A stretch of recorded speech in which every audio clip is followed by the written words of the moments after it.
Hey guys, welcome back to my channel. My name is Pao, and today we are going to be testing my favorite pens in my Hobonichi weeks notes pages. So this is my old Hobonichi.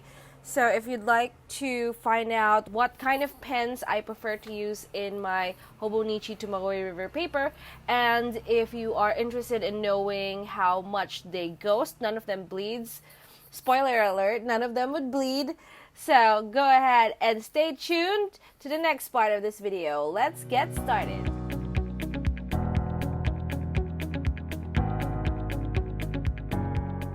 Hey guys, so today I'm going to show you these pens. So I don't have all of the pens that I own, caveat, yeah. I have a lot more pens. These are my most used ones. These are the ones that I reach for all the time. And I can vouch for all of them, that you can use them in your Hobonichi without bleeding. So I have them in order of points, so how big the points are. This is the smallest one. This is the bigger one. It's actually medium-sized. And then these ones are the brush pens. So pens on the tip and the point of the tip. That is how I organize them. So let's go ahead and start with the first one. The one that I use all the time for writing is the Marvy Uchida for drawing item numbers. 0.1. So the point is 0.1. What else? Okay. So as you can see, that is the point. So when you get this, it comes in a white barrel, and I love it so much because that's really fashionable. Yeah, and this is what the point looks like. So the difference later between this and the Pigma Micron, I will show you. The Pigma Micron here is of a different point, but let me go ahead and write. Okay, and so this is what I use to write in my Hobonichi. That's why I'm able to write so small, because I have such a small tip.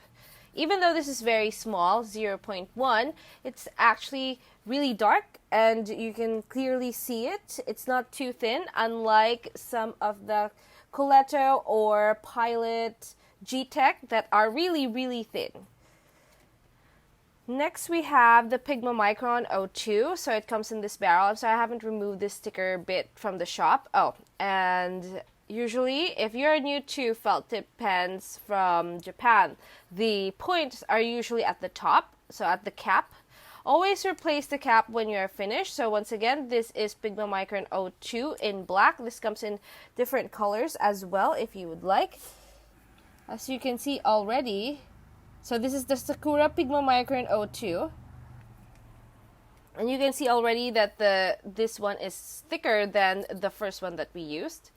I will try to link the Jet Pens link down below.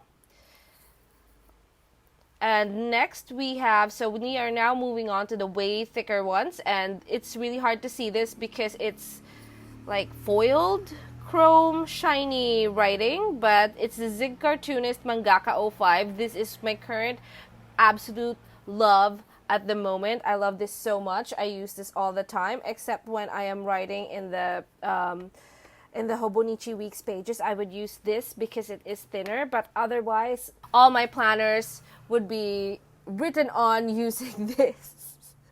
So at the top it's 05 as per usual. So I only for the Mangaka series, I only own the Mangaka 05.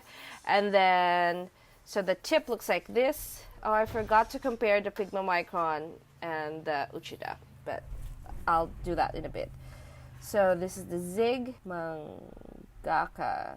So Mangaka, I believe, is a drawing pen, much like a lot of these are, but this is specifically marketed towards drawing manga, because mangaka. There you go. And a very close second to this is the Papermate Flair. Now this is readily available for US audiences. For the US audience. So I think this is in Michael, in Amazon. Papermate Flair M. So this is the Papermate Flair M. It's the M tip. I'm not sure if there's like different tips for the Papermate Flair. I only have this. I have 4 of these. I have 4 of these and I have 4 of these. So you can see that these are the most loved ones. I only have 1 of these and I only have 1 of these. So these two are the absolute love, and these are its sisters. Okay, and then moving on to my brush pens. So these are all brush tips. Brush tip, and brush tip. I'm going to start with the Zig Mangaka one. So this is the Zig Mangaka Flexible. What am I doing? Zig Mangaka Flexible Fine. So you'll know, even though this packaging and this packaging looks very, very similar, the Mangaka is a little bit blue. The Mangaka Flexible is in absolute black. And at the tip, the Mangaka has 05, the number, and then for the flexible, it has the tip size, which is F for fine. There is a medium one. I didn't like that very much. I tried that in the shop, but this one is so good because this tip and the Tombow tip are very, very similar. There are differences on wait time, etc., etc., and I will tell you a little bit about that in a bit. Let me just demo this pen. So what are you? Flexible. And I calligraphy very fast. I don't have the patience to do it slowly. That's why I needed the smaller tip. And I'm not very good. As you can see, it's not really very nice. And I just do this for myself. I don't sell what I write down as calligraphy type, so I guess that's okay. So that is this. And then now we're going to go to my OG. This is my OG love. This is the pen this is the Tombow short brush tip in hard. There's a soft version of this, but I have the hard one. And this is the pen that made me want to use felt tip pens in my Hobonichi. And you are the Tombow. I'm just going to write Tombow. This has a much harder tip than the Mangaka. And that's a good thing if you want to make like really thin upstrokes. Oh, Tombow with a W.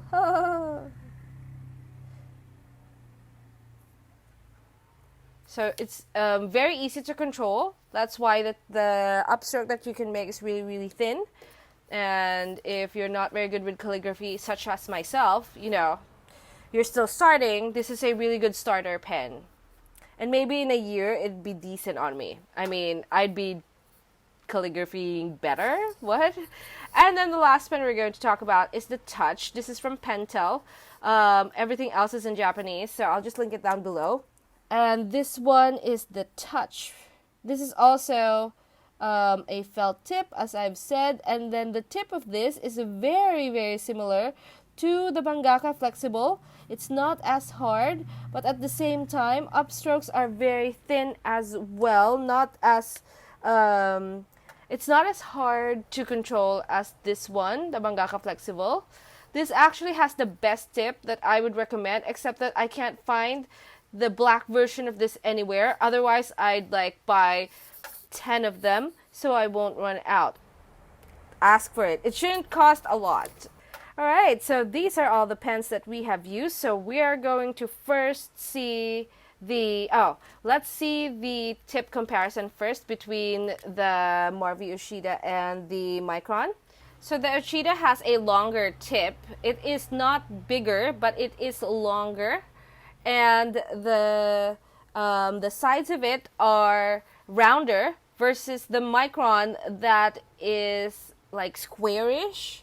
When you use it and you compare the both of them on how they write, there is a very big, I feel like there's a very big difference because I am very particular about the shape of the tip of what I use for writing in particular. Now, the reason that I switched to felt tip pens was because of the Tombow. I really loved using it, and it really didn't dry. I didn't mind the waiting time back then. Now I'd mind it because I know the tricks. So that's why I shifted. And plus, if you use a Coletto or any ballpoint or gel pens, which they have the same tip anyways, just like this one, this is my Coletto. It's limited edition, sorry about that. It's a limited edition Princess Serenity Sailor Moon one. The tip is hard. I write very heavily, so that was taking a toll, I feel like, on the on the soft and not soft but thin Tombow River paper, so I switched to felt tip, which of course won't have that indent on the next page. So I guess you're really curious about the bleed or the shadow. This is the shadow that we have. Okay, so I'm gonna put you closer. So the top one is the Marvy Uchida. The second one is the Pigma Micron. The third one is the Zig Mangaka 05. The next one is the Papermate Flair M. You have the Mangaka Flexible right here, the Tombow, as well as the Touch. None of them would bleed, but they will shadow at different degrees. So I guess the most shadowy or ghosting inks or pens are the brush tip as well as the Papermate. And that's to be expected because they do have a bigger tip compared with these two. I mean, already the Zig Mangaka is giving a lot of ghosting. And then you have the Papermate Flair. The Papermate Flair does have an incredible amount of ghosting, but it has never bled on me ever. And then this one is the Mangaka Flexible. And then the Tombow. Here we go. If you can see here, it's not very clear. Well, I guess I can do something with the lighting at post. The ghosting, put you closer, here we go. The ghosting is really weird. Like, parts of the paper have more ink showing through than the others, compared with the Mangaka Flexible that has a very uniform amount of ghosting. Even the Flair has weird ghosting, as you can see there. But of course, that's not a very big problem. The only important thing here is that none of them will bleed. None of them has bled. Okay, and the last thing we're going to talk about is wait time. So wait time. Obviously, the Marvy and the Pigma will not have a lot of wait time. It's like 0 to maybe 3 seconds. As you write, it will absorb into the Tombow River paper. I have weird lighting today, I'm sorry. Okay. And then Pigma Micron. So they're the same. So these three have 0 wait time in my opinion. At least the smaller tips do not have any wait time. Papermate and Tombow, these two pens are needs patience. So for Papermate Flair, what's happening is that the ink doesn't absorb into the paper as quickly. The Zig absorbs immediately into the paper compared with a Tombow as well as Papermate. Especially Tombow when you're using it to do calligraphy-ish type of script. And so that is all of the pens that I've been using. Thank you so much if you have sat through all of that, and if you're still curious, I do have one more tip that I want to give you. I have been for the longest time looking for a pink pen that is brush and that I can use and it will not bleed. And so when I saw that Pilot had come out with their own brush tip, so I have 2 of them because, you know, can't just buy one. You have to get them all, like Pokemon. These are bad. They bleed like crazy. And the tip is way too soft for me because, you know, I'm an idiot, so I can't use this. Okay, like, I thought it was going to be my replacement for Touch. Because they're both made by, no, this is made by Pilot, this Touch is made by Pentel. I think I got confused there or something. Well, I did get confused. So I picked these up. They're like arm and a leg, babe. I mean, I could probably buy 2-3 of these for one of these. But, you know, I will buy it because I thought it's going to be great. Okay, and here's the deal. You see that? So that is what bleeding looks like. See, I can see it being really pink on this page. Ta-da! No bleed, pink bleed. This is a Pilot. I'm pretty sure this is a Pilot, even though see, it's a Pilot. These are Pilots. Stay away. No, not as friendly as I thought it was gonna be with this type of paper. Okay, And that is all we have for today for Real C. So thank you so much for watching. If you have any more questions about the pens that I have used that I did not tackle today, go ahead and leave them down below. And if you have any more recommendations for pens for me to try, go ahead and leave them down below. Also, you know me, I'm a hoarder. I love my pens. I'm a stationery addict and I cannot wait to spend all my things and give, jet pens all my money and things. Every payday. Exactly. How do I live like this? So, once again, if you like this video, please give it a thumbs up. If you like some more planning videos, please subscribe to my channel, paperjoyph, and then follow us on social media. We have our RG and our FB group, also paperjoyph, and of course, you can also join our Facebook group, which is paperjoyph Planning World. And I'll see you in my next video. Bye-bye!